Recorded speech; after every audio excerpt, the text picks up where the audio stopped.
We got some more breaking news, this time from Tom Pelissero. Veteran running back Austin Ekeler is signing with the Washington Commanders on a 2-year deal worth up to $11.4 million. Basically, a very cheap contract to start with, but he is coming off a rough season over there with the Chargers. However, this could end up being an absolute steal. After 7 seasons and 69 touchdowns with the Chargers, he has a new home here in Washington with new head coach Dan Quinn and new offensive coordinator Cliff Kingsbury. Let's deep dive into why this could be a pretty good fit here for the Commanders going forward.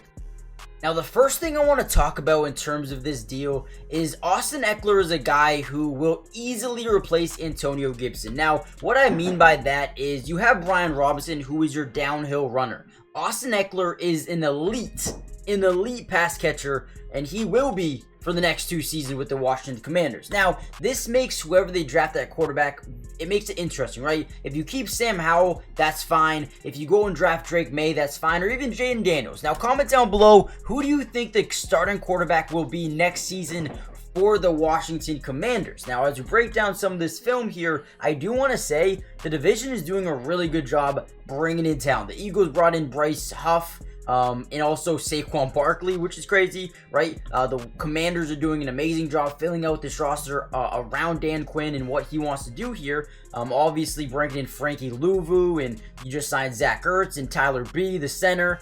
There was one more signing, or Dorrance Armstrong from the Cowboys, so they've done a lot of work already in the first day of free agency, right? The Giants just traded for Brian Burns, so the division is going to be extremely competitive next season. Now, I do like this signing, right? Again, you have that two-headed monster in Brian Robinson, Austin Ekeler, a guy who can really catch the football at the backfield, but also has shown the capabilities of being a very good runner as well. But what I really like him for is his ability to make guys miss in the open field. As we see here, makes a guy miss in the backfield, and then he gets up the field for about 6 or 7 yards, while also carrying some guys as well. Now, when you look at the Commanders' offensive ratings last season, they ranked number 32 in rush attempts per game, which it was only because they couldn't stay in the game long enough to have a lead and run the football, right? They were always down. So the problem was the quarterback position. And if I'm offending you, I'm sorry, but listen, 32 in rush attempts per game is awful, right? Number 26 in rush yards per game is awful. We got to fix that. That is the main thing we got to fix. We got to be in football games long enough to score points and be able to run the football late in the fourth quarter. That's what we need to be able to do. Now, in terms of yards per rush, they were top 10. They were number 7 in the NFL in yards per rush, which just goes to show they were a good running football team. Now, in terms of passing the ball, 30, almost dead last in QB or in interception percentage. Need to get that down, in 28 in sack percentage. They need to fix the O-line, and they need to fix the quarterback position. At the end of the day, Austin Ekeler is a guy who can really help the quarterback in terms of dumping it down, making a guy miss in the open field, and getting a 9, 10, 15-yard pickup, and even at times maybe a big chunk like 40 yards or so. Austin Ekeler does have that ability. When you look at Austin Ekeler's stats, right, last season for the Chargers, he had 400 yards receiving, but before that, 722. He's almost had 1,000 yards before receiving, and he's always been that type of guy in the air, right? I mean, last season had 51 catches, in 2022 had 107.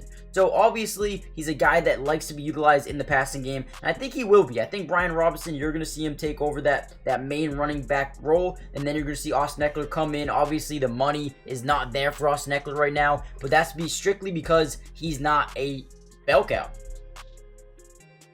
Now, with that being said, guys, do me a big favor, hit that like button, subscribe if you're new, but also comment down below a letter grade for this signing. I'm going to give it a C. Austin Ekeler doesn't have too much left in the tank, but can do things like this, catch the ball, make things easier for your quarterback in the backfield. Not going to be a massive upgrade, but at the end of the day, someone who can help the quarterback, and that's what they're going to need, whether it's Sam Howell or a rookie. I think this will be something that can help them going forward. So leave a like, subscribe if you're new, it's free, doesn't cost anything, and I'll see you guys in the next video. Peace.